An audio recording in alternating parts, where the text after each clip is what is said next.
آج صبح سے ہی یارم لیلا کے ہاتھ نہیں لگا، وہ اپنا کام نپٹاتا رہا اور لیلا بن پانی کی مچھلی بنی رہی۔ اسے ساری رات یہ سوچ کر نیند نہیں آئی کہ وہ دونوں ایک ساتھ ایک فلیٹ میں ہیں، جبکہ یہ بات لیلا سے چھپی ہوئی نہیں تھی کہ کسی قسم کی لڑکی یارم کو اٹریکٹ نہیں کرتی، لیکن پھر بھی یارم تھا تو مرد، یہ کیسے ہو سکتا ہے کہ اتنی خوبصورت معصوم لڑکی اس کے پاس ہو اور وہ بالکل بھی اس میں دلچسپی نہ لے۔ لیکن وہ مجھ سے زیادہ پسند تو نہیں، خوبصورت تو نہیں، میں کیوں اتنی خوفزدہ ہو رہی ہوں؟ جبھی اس لڑکی کے لیے جیسے صرف ڈیول بچانا چاہتا ہے، شاید میں کچھ زیادہ ہی سوچ رہی ہوں۔ وہ لڑکی تو ویسے بھی کچھ ہی دنوں میں چلی جائے گی، بس اس کے گھر والوں کے بارے میں پتہ لگنے کی دیر ہے، اور ویسے بھی وہ لڑکی شادی شدہ ہے۔ ڈیول کسی شادی شدہ لڑکی میں کبھی بھی دلچسپی نہیں لے گا، لیکن وہ لڑکی سارا دن اس کے گھر پہ کیا کر رہی ہوگی؟ وہ ساتھ ساتھ تیزی چلتی حال کے چکر کاٹ رہی تھی اور ساتھ ساتھ بڑبڑا رہی تھی۔ چل کے دیکھ لیتے ہیں، شارف نے کہا۔ تمہارا مطلب ہے ڈیول کے گھر چلتے ہیں؟ ہاں، میرا مطلب ڈیول کے گھر چلتے ہیں۔ ہم ڈیول کو کہتے ہیں کہ آج ہم چاروں ساتھ ڈنر کریں گے اور ساتھ اس لڑکی کو بھی لے لیتے ہیں۔ یقین کرو، ڈیول کا اس لڑکی کو بھوکا مارنے کا کوئی ارادہ نہیں ہوگا۔ تم تینوں گاڑی میں بیٹھو، میں تب تک اس کو لے کر آتا ہوں، یارم کہہ کر جانے لگا، لیکن لیلا بھی جلدی سے گاڑی سے باہر نکلی۔ ڈیول نہ جانے وہ لڑکی تیار ہونے میں کتنا ٹائم لگے گی۔ میرا خیال ہے ہمیں بھی اوپر ہی انتظار کرنا چاہیے، ایسے گاڑی میں بیٹھے رہنا اچھا نہیں لگتا۔ اپنی بات ختم کر کے اس نے فوراً شارف کو اشارہ کیا، جو اس کی ہاں میں ہاں ملانے لگا۔ یارم کی بحث سنے بغیر ہی آگے نکل گیا، وہ تینوں بھی اس کے پیچھے آئے۔ اس نے دروازہ کھٹکھٹایا جو اندر سے لاک تھا۔ روح تو جیسے اسی انتظار میں کھڑی تھی، فوراً دروازہ کھل گیا۔ بنا پوچھے دروازہ کیوں کھولا تم نے؟ ہماری جگہ کوئی اور بھی ہو سکتا تھا، آئندہ احتیاط کرنا۔ یارم کا لہجہ ذرا سخت تھا۔ جی مجھے لگا اب کون آئے گا، اس کے علاوہ، اس لیے بنا پوچھے دروازہ کھول دیا۔ وہ اپنی انگلیاں مروڑتے ہوئے بولی، ہاں ٹھیک ہے، لیکن آئندہ احتیاط کرنا۔ جلدی سے تیار ہو جاؤ، ہم باہر جا رہے ہیں ڈنر کرنے۔ یارم نے اپنے پیچھے کھڑے بندوں کو اتنی بھی اہمیت نہ دی کہ گھر کے اندر بلائے، لیکن وہ اتنی بے مروت نہ تھے۔ کھانا تو میں نے بنا دیا تھا، مطلب ہے آپ نے بتایا نہیں تھا کہ ہم شام میں کہیں باہر جانے والے ہیں، اس لیے میں نے کھانا بنا دیا۔ وہ پریشانی سے بولی، کوئی بات نہیں لڑکی، وہ کھانا تم فریج میں رکھ دو اور ہمارے ساتھ چلو، فضا جلدی سے بولا۔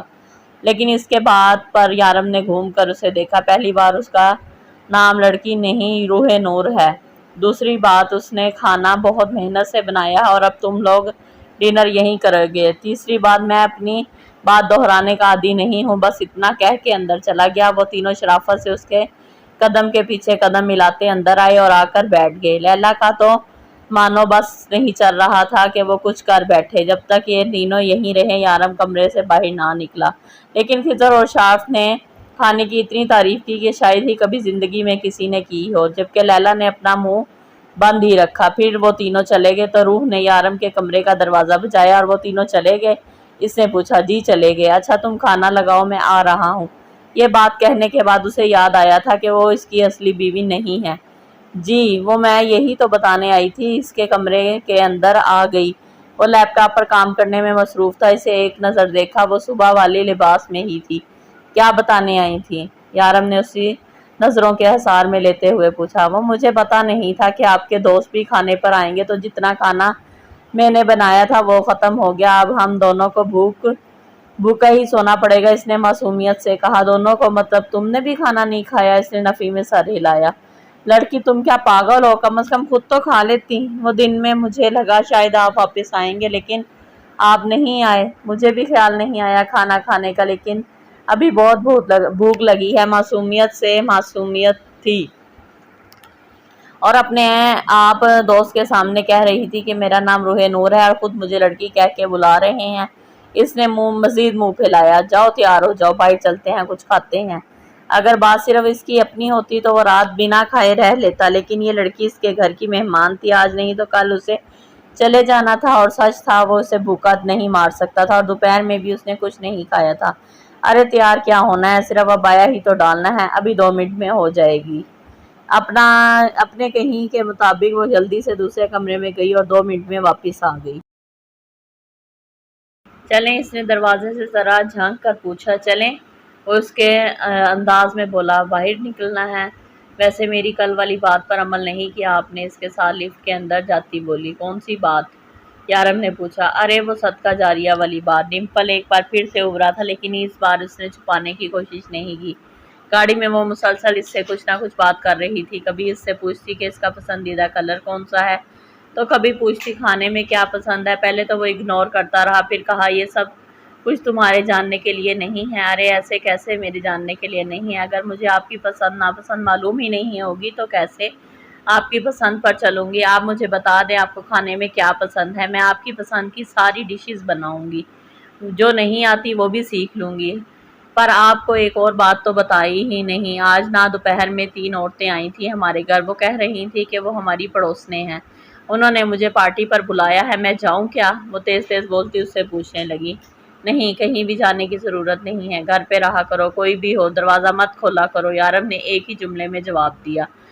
कोई नहीं ना, वो इतने प्यार से बुला रही थी, मेरे ख्याल में कुछ मुझे जानना चाहिए, इसलिए तो इन्हें बुरा लग सकता है ना। मैंने कहा तुम कहीं नहीं जाओगी। इस बार यारम के लहजे में थोड़ी सी सख्ती थी, वही सख्ती जो घर आने पर बिना पूछे दरवाज़ा खोलने पर की थी। ठीक है मैं नहीं जाऊंगी, लेकिन वो आंटियां कह रही थी वहाँ मेरी उम्र के भी लड़कियां आई हैं और बता रही थी कि हमारी बिल्डिंग में कौन कौन से लोग अच्छे नहीं हैं, इनसे बात मत करना। यारम को जो लगा था इस पर सख्ती करने से वो बोलना बंद कर देगी, इसकी गलतफहमी आगे 2 मिनट में ही दूर हो चुकी थी। तुम कितना बोलती हो लड़की, इतना कैसे बोल लेती हो? ये भी नहीं पूछ सकती कि तुम क्या खाती हो? चूंटी जितना तो खाती हो तुम, हड्डियों का ढांचा भी तुमसे ज़्यादा वजनी होता होगा। अब थोड़ी देर खामोश होकर बैठ जाओ ताकि मैं सुकून से ड्राइविंग कर सकूं। ठीक है, अब मैं कुछ नहीं बोलूँगी, आप सुकून से गाड़ी चलाएं।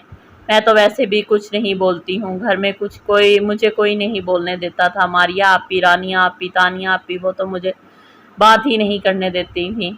और जब कोई मेहमान आता था तो अम्मी कहती थी ये तो गूंगी है, लेकिन फातिमा बीबी कहती थी तुम अपने शोर से बातें करना बहुत सारी। बोलते बोलते वो एक बार फिर से शुरू होगी। जब यारम ने उससे सख्त निगाहों से घूरा। अच्छा मैं अभी कभी नहीं बोलूँगी, पक्का वादा। अपने होंठों पर उंगली रखते हुए सीधी बैठ गई।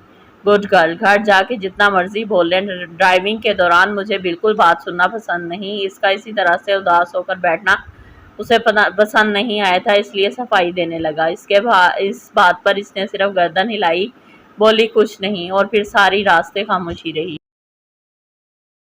लैला का क्लब आने का इरादा था जो कैंसिल हो गया। वो सीधी अपने घर में आई थी, अब दाएं से बाएं घूम रही थी। वो लड़की यारम के घर पर इस तरह से रह रही थी जैसे इसकी असली बीवी हो। कैसे अपनी मर्जी से हर तरफ घूम फिर रही थी। इसकी हिम्मत कैसी हुई खाना बनाने की। ये तो शुक्र था कि यारम उसे कोई अहमियत नहीं दे रहा था। इन लोगों के आते ही यारम कमरे में चला गया, लेकिन जबकि खिजर के पूछने पर यारम ने उसे बताया था कि वो दूसरे कमरे में सोती है। ये बात जानकर लैला को बहुत सुकून मिला। तुम मेरी जगह किसी को नहीं दोगे, मैं जानती हूँ डेविल, तुम्हारी आखिरी मंजिल मैं हूँ, तुम्हें मुझ तक आना ही होगा। उसके घूंट पर बढ़ती नशे को अपने अंदर उतार रही थी। इस लड़की को जल्द से जल्द यहाँ से हटाना होगा। मैं तो इस मासूमा से डर रही थी जिसको डेविल ने दूसरी बार देखना भी गवारा ना किया, लेकिन ये लड़की, इसका मुझे कुछ करना होगा। मुझे इस लड़की के घर वालों के बारे में जल्दी से जल्दी पता करना होगा। जितना जल्दी हो सके उसे डेविल के घर से निकालना होगा।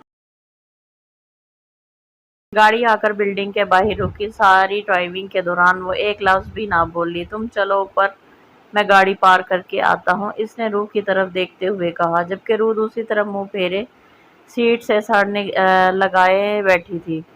लड़की मैं तुमसे बात कर रहा हूँ, गाड़ी से नीचे उतरो और ऊपर आ जाओ। सुनो मैं तुमसे। इसने रूह का कंधा हिलाकर देखा तो वो सो रही थी। या अल्लाह, मैंने कैसे सोच लिया ये लड़की मेरी एक बार कहने के बाद बात नहीं करेगी। ये सो रही है, अगर सो ना रही होती तो अब तक मेरा दिमाग खा चुकी होती। रूह उठो, ऊपर जाओ। उसने एक बार फिर से उसका कंधा हिलाया, लेकिन वो नहीं उठी। एक पल के लिए यारम को इसकी नींद पर रश्क आया। एक दिन भी अगर यारम ऐसी नींद ले ले तो अगले दिन सुबह उसकी डेड बॉडी मिले। गाड़ी पार करने के लिए वो उसे अपने साथ ही ले गया। वापसी पर दूसरी तरफ से आकर उसे उठाना चाहा, लेकिन फिर भी वो ना उठी।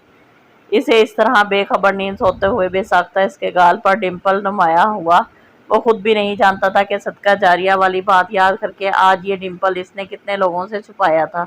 इसे याद भी नहीं था कि रूह के आने से पहले वो कब आखिरी बार मुस्कुराया था। इसने आहिस्ता से रूह को अपनी बाजुओं में उठाया और रिमोट से गाड़ी लॉक की।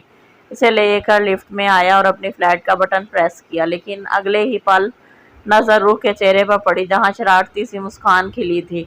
इसने गौर से इसके चेहरे पर देखा, जहां वो बार बार एक आंख खोलकर उसे देख रही थी, लेकिन फिर इसे भी अंदाजा हो गया रूह की शरारत को पकड़ चुका है। मैं तो हड्डियों के ढांचे से भी गई गुजरी हूँ, इससे भी कम वजन है अब मेरा। अब मजा आया?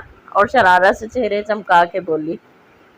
इसके मुस्कुराते चेहरे को देखकर एक बार फिर से इसके चेहरे पर मुस्कुराहट फैल गई, लेकिन इससे नीचे नहीं उतरा। ये आपका नाम क्या है? अचानक सवाल पर यारम ने इसका चेहरा देखा। क्यों निकाहनामे पर नहीं देखा था? वो ये सवाल पूछना नहीं चाहता था, फिर ना जाने क्या सोचकर पूछ लिया। हाय, तब तो मुझे होश ही नहीं था नाम देखने का। अब तो यही सोच सोच के मैं परेशान हो रही थी कि मुझे अपना घर छोड़ देना पड़ेगा आपके दोस्त आपको, और वो क्या बुलाते हैं, हाँ, डेविल। ये कैसा अजीब सा नाम है। पहले तो मैंने सोचा, फिर सोचा हो सकता है आपका निक नेम हो। ऐसा अजीब सा नाम तो कोई वालिदैन नहीं रखते। बताएं ना, यही नाम है ना आपका, डेविल? हाँ, यही नाम है मेरा। अब बिल्कुल खामोश हो जाओ, नहीं तो यहीं फेंक दूंगा। नहीं, फेंकने की ज़रूरत नहीं है, आप मुझे नीचे उतार दें, वो जल्दी से बोली, क्योंकि अपनी शरारत के वक्त उसे याद नहीं आया था कि वो इसकी बाहों में कितना शर्मिंदा होगी। वो तो बस अपना बदला लेना चाहती थी, बस उसे बताना चाहती थी कि वो हड्डियों का ढांचा नहीं है। लेकिन तब उस बात का एहसास नहीं था, वो उसके इतना करीब हो गए। इस शख्स की कुछ पल की गुर्बत उसे होशो हवास से बेगाना कर रही थी। यकीनन ये शख्स इसका हो गया तो वो तो मर ही जाएगी। यारम ने ना तो इसे नीचे उतरा, ना ही इसकी शर्माने का कोई असर लिया। इसने घर का दरवाज़ा खोला और आगे सोफे पर बिठा दिया। यहाँ बैठो आराम से और मेरी बात सुनो। वो इसके सामने आ बैठा। कुछ खाया पिया करो, वरना जितना तुम्हारा वजन है ना, हवा से उड़ जाओगी। तुम इस तरह से अकेली बाहर मत निकलना, ये ना हो कि हवा तुम्हें उड़ा के कहीं ले जाए और मैं तुम्हें ढूंढ भी ना पाऊँ। अपना डिम्पल छुपाता वो उठा और किचन में आया। 2 कप चाय बनाई, 1 कप लाकर उसके सामने रखा। वो जो हैरान और परेशान सोच रही थी कि वो इससे अपना बदला ले चुकी है, सब धरे का धरा रह गया। वो तो अभी भी इस हड्डियों का ढांचा कह रहा था, बल्कि अब तो हवा में अकेले निकलने से भी मना कर रहा था। अल्लाह करे मैं इतनी मोटी हो जाऊं कि आप मेरी एक फूंक से उड़ जाएं। क्या मैं इसे बददुआ समझूं? वो जो आराम से टांग पे टांग रखे बैठा इसे देख रहा था, पुरसकून अंदाज में बोला, नहीं, मैं तो किसी को बददुआ नहीं देती। बहुत अच्छा करती हो, अब जाओ तुम रूम में आराम करो। उसे हुक्म देकर अपना लैपटॉप उठाया। वो इस जिंदगी से बाहर आया था जिसमें वो जीना नहीं चाहता था। वो जानता था ये एक सीधी सादी जिंदगी उसकी मुंतज़िर नहीं है। वो एक डॉन है, गुनाहों का बादशाह, एक डेविल, शैतान। यही है इसकी हकीकत। वो आम लोगों की तरह एक आम जिंदगी नहीं गुजार सकता। ये लड़की जो इतने सालों के बाद उसे ये बताने आई थी कि वो इंसान है, हंस बोल सकता है, किसी और की अमानत थी, किसी और की बीवी, वो क्यों इसकी तरफ खींचा जा रहा था? क्योंकि वो इससे दूर नहीं जा पा रहा था। वो इस बात नहीं करना चाहता था, इसकी कोई बात सुनना नहीं चाहता था, लेकिन फिर भी वो ये सब कुछ कर रहा था। आप मुझसे मोहब्बत करते हैं? वो अपने लैपटॉप पे नजरें जमाए सोचों में डूबा हुआ था जब उसे रूह की आवाज़ सुनाई दी। नहीं, इसने बड़ी सफाई से इनकार किया। फिर उसके चेहरे के तासुरात देखने लगा। अब मैं हर नमाज के बाद दुआ करूंगी कि आपको मुझसे मोहब्बत हो जाए, वो दासी से बोली। शायद उसके रवैये से भी अंदाज़ा हो चुका था कि वो उससे मोहब्बत नहीं करता। मत करना रूह, ऐसा गलती भी मत करना, क्योंकि अगर मुझे तुमसे मोहब्बत हो गई ना तो दुनिया की कोई ताकत तुम्हें मुझसे अलग नहीं कर पाएगी, तुम खुद भी नहीं। अगर मुझे तुमसे मोहब्बत हो गई ना, तुम्हारी ज़िंदगी में सिवाय पछतावे के कुछ नहीं रहेगा। तुम हर रोज़ पछताओगी मुझसे मोहब्बत करने पर, लेकिन तुम्हारे पास राय फरार नहीं होगी। वो बोलते बोलते सोफे से उठकर दूसरे कमरे में चला गया। इधर से अंदर से जोर से दरवाज़ा बंद करने की आवाज़ आई थी, जबकि कमरे के बाहर रूह साकित खड़ी उसके लफ्ज़ों को मायने दे रही थी।